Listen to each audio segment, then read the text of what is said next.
Ya, bismillahirrahmanirrahim. Assalamualaikum warahmatullahi wabarakatuh.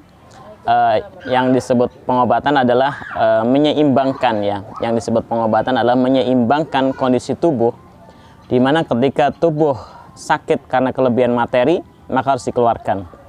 Dan di mana ketika tubuh sakit karena kekurangan materi, maka harus ditambahkan.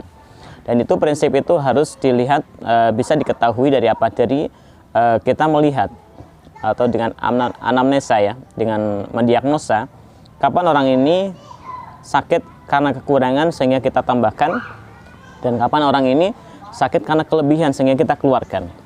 Dan prinsip kita, pengobatan kita adalah mengembalikan sistem keseimbangan di dalam tubuh pasien sehingga pasien yang sakit akan kembali sehat sesuai dengan fitrah sehatnya, yaitu seimbang. Di mana kita mengobati, salah satunya adalah ada dengan cara menggerakkan energi, misalnya dengan salah spot, kita menggunakan totok-totok spot, dan itu salah satunya adalah untuk menggerakkan energi yang selama ini tertanam atau berhenti di dalam tubuh si pasien sehingga energi itu mengalir.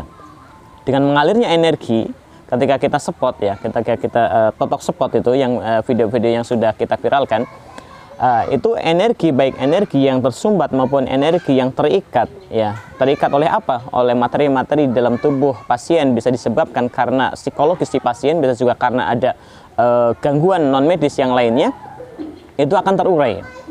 Mau itu sumbatan, mau itu ikatan, akan terurai, sehingga energi akan berjalan, akan mengalir. Dan sedangkan fungsi energi dalam tubuh adalah dia akan menyuplai dari apa? Menyuplai daripada materi-materi yang dibutuhkan oleh tubuh. Materi yang selama ini yang sudah tertanam dalam tubuh, yang seharusnya masuk ke dalam sel tubuh, yang menjadikan sebagai sumber sehatnya, akan mengalir dengan baik ketika energi kita lancarkan. Dan fungsi spot yang lainnya adalah ketika kita melakukan terapi spot adalah ya, selain dia menggerakkan energi, dia juga akan membuang ruh-ruh daripada ruh-ruh yang tidak bermanfaat dalam tubuh. Misalnya ruh-ruh syaitan. Ruh-ruh syaitan itu bisa disebabkan karena dua prinsip. Pertama, prinsip ketika psikologis dari pasien itu rusak. Ya, rusak. Rusak kenapa? Mungkin dia punya sedih tapi sedihnya salah.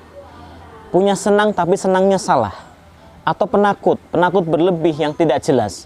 Dan itu juga menjadikan sumber-sumber di mana bulu syaitan itu akan masuk ke dalam tubuh. Ruh-ruh syaitan akan masuk ke dalam tubuh. Dan sumber yang keduanya adalah ketika materi di dalam tubuh kita kotor.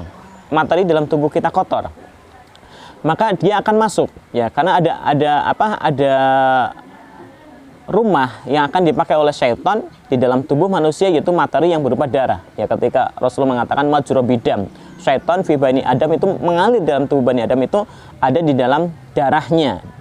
Ketika kapan darah yang mana? Darah yang kotor. Jadi ketika kita melakukan terapi dengan terapi spot misalnya, totok spot misalnya, nanti akan terurai, darah kotor itu akan terurai.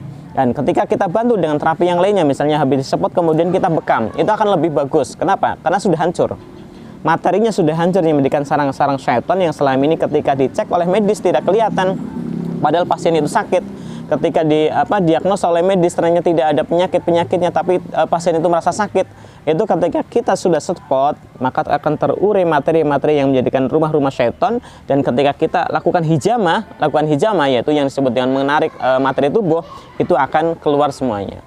Dan ini menjadi salah satu dari sumber sehat, karena kita menyeimbangkan mana yang harus dikeluarkan, mana yang hancurkan, dan kapan kita juga akan memasukkan. Barakallahu fiik. Assalamualaikum warahmatullahi wabarakatuh. Salam sehat dari Cordova, Tasikmalaya.